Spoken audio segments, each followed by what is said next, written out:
Olá, meus amigos, nesse vídeo de hoje, o vídeo 4, sobre as conversas sobre o Estado laico, eu quero discutir uma coisa importante, que é a diferenciação de um Estado que se contrapõe à ideia de um Estado laico, que seria um Estado teocrático num extremo ou um Estado ateu num outro extremo.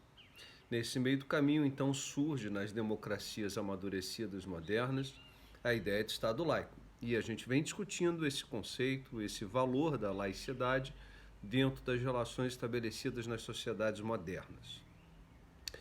Qual o contraponto que eu quero fazer aqui? Eu quero, talvez, aqui fazer uma menção importante a uma coisa que está na memória recente de boa parte das igrejas e das confissões religiosas, de países que passaram por processos revolucionários, nos quais eles impuseram uma agenda de Estado ateu ou um Estado não religioso, ou um Estado em que as confissões e as liberdades religiosas foram completamente cerceadas. O caso mais típico e que foi influenciador para várias regiões foi o caso da União Soviética, em função da Revolução Russa de 1917, e que essa agenda é muito avançada por Stalin nos seus quase 30 anos de poder na União Soviética. Então, obviamente que isso gera por parte de boa parte da igreja do mundo e de outras confissões religiosas um receio, um medo, e talvez por isso esteja por trás a ideia de uma aversão tão grande ao comunismo, no sentido de que ele é uma ameaça à liberdade religiosa. Então, esse é um extremo que é importante e que, evidentemente, como um artifício de ilustração de que extremos não são razoáveis, eu estou trazendo aqui. Então, eram lugares em que a liberdade não era um valor. E, sobretudo, a liberdade religiosa, que é o que a gente está dizendo aqui. E a convivência com os diferentes. O que é mais importante, que aí são as liberdades individuais dentro de uma sociedade.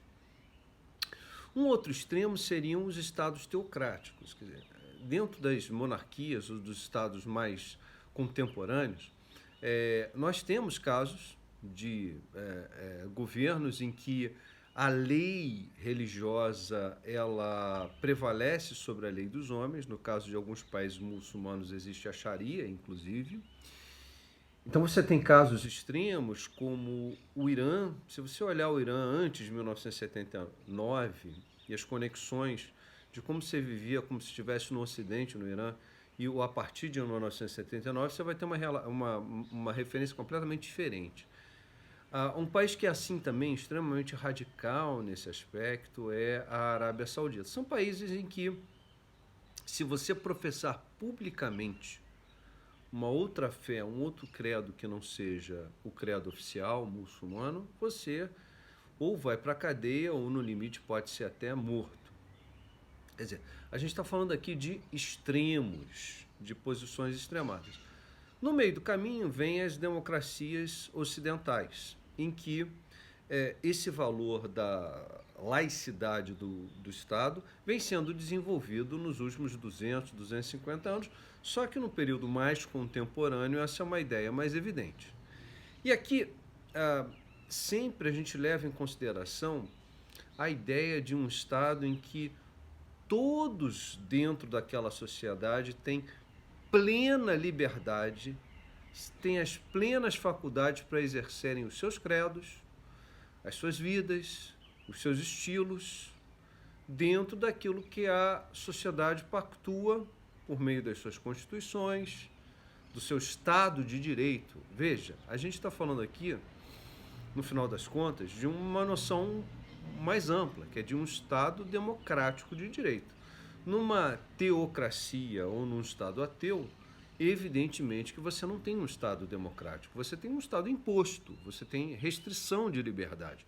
Então, no fundo, o que a gente está discutindo aqui é a convivência com um valor fundamental que é da liberdade, que é um valor que, no caso da tradição judaico-cristã, e no caso os cristãos bebem dessa fonte, tem lá na sua origem a ideia do livre-arbítrio do homem. O homem tem o direito de escolher os seus caminhos, A gente quer que eles façam a coisa certa, mas nem sempre as pessoas fazem, enfim.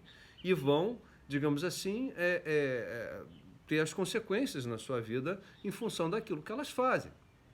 Mas esse é um valor muito evidente na Escritura Sagrada, no caso dos cristãos.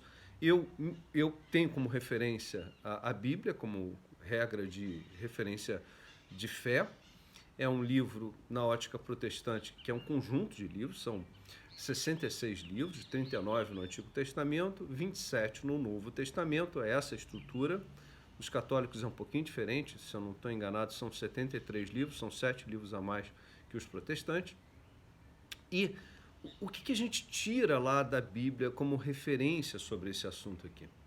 É que o plano original de Deus, que está lá no início da Bíblia, na verdade não era para ter um Estado, não era para ter reis, não era para ter nada disso. Você tem lá o momento dos patriarcas, você tem a figura de Abraão, que é importante, e do tronco de Abraão vai chegar a figura de José e dos filhos de José, de Israel e dos filhos de Israel. No caso, José vai ser uma referência importante no final do livro de Gênesis, a partir da qual você tem então a ascensão de Moisés, que é uma primeira grande referência de liderança do povo de Israel.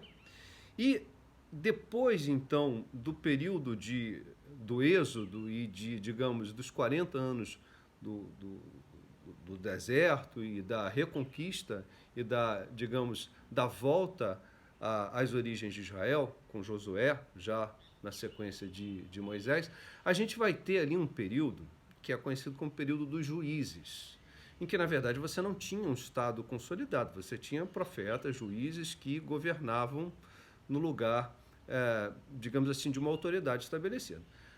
Nesse momento, você vai ter ali no final do período de juízes a ascensão e o pedido por parte do povo de um rei. E aqui é muito interessante como a Bíblia aborda essa narrativa.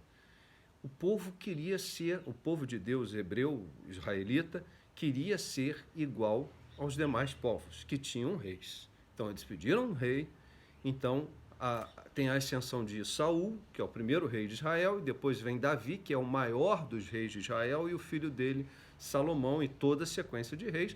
E aí depois tem o período do cativeiro, e não tem uma restauração do reinado de Israel desde então. Essa é uma referência que os judeus de hoje, os sionistas de hoje, estão até hoje esperando para retomarem aquele lugar lá em Jerusalém, para restaurarem o templo e efetivamente você retomar uma sequência que foi interrompida e que está descrita no Antigo Testamento. Só estou falando isso porque muitas das pessoas não conhecem absolutamente nada da história bíblica, nunca leram a Bíblia, não têm a menor noção do que se trata, e realmente esse é um foco importante. Aí a gente chega no Novo Testamento. E qual é a referência do Novo Testamento? A referência do Novo Testamento todinha, é no espectro do Império Romano. Então a gente tem Roma como uma grande referência de autoridade mundana e a população como um todo. E o que a Bíblia sugere no Novo Testamento? Que o poder político de Roma é legítimo. E onde é que está essa passagem? Existe uma passagem que qualquer pessoa, mesmo não crente, vai lá dar uma olhada. Está lá em Mateus 22, do versículo 15 ao versículo 22, você tem uma passagem ali em que, basicamente, querem fazer uma pegadinha com Jesus e Jesus não cai na pegadinha e pega a moeda e diz: o que está escrito aí na moeda? Ah, quem é que é isso aí? É César. Então ele vai dizer assim: dai a César o que é de César e a Deus o que é de Deus. Aí ele está dando uma dica muito clara, muito evidente, de que é possível, do ponto de vista bíblico, neotestamentário, separar as coisas. Existe um governo temporal, cuja autoridade é aceita por Deus, e existe as questões da religião e de Deus e da relação do homem com Deus. Essa separação é muito clara e é feita pelo próprio verbo que se fez carne, Jesus Cristo. Então, meus queridos, mais um vídeo tentando sugerir de que se a gente cai nos extremos, a gente perde a referência de uma coisa importantíssima, que é a liberdade que todos nós temos que ter de, numa sociedade complexa, diversa, múltipla, professar aquilo que a gente bem quer. Que a gente bem quer. E nesse sentido, a gente sempre vai retomar que é a defesa do Estado laico. É isso, esse é o vídeo de hoje. Um grande abraço a todos e a gente se vê no próximo vídeo. Um beijo no coração.